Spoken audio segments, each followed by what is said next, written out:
সবাই কেমন আছো? আজকে রান্না করব একদম গরুর ভুড়ি।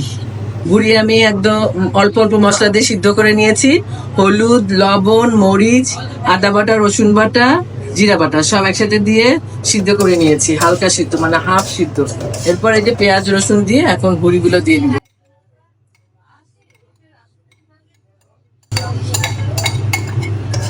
এখন জাস্ট ভাজা ভাজা করব, আর এর সাথে আরেকটু গুঁড়া মশলা দিব, লবণ, হলুদ, মরিচের গুঁড়া আরেকটু দিব, আর অল্প অল্প আরেকটু মশলা দিব, ভাজা ভাজা করব, ব্যাস হয়ে যাবে ভুড়ি।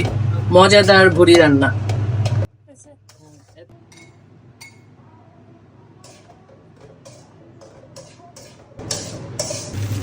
হলুদ দিয়ে দিচ্ছি 1 চা চামচের মতন, মরিচের গুঁড়া দিয়ে দিচ্ছি,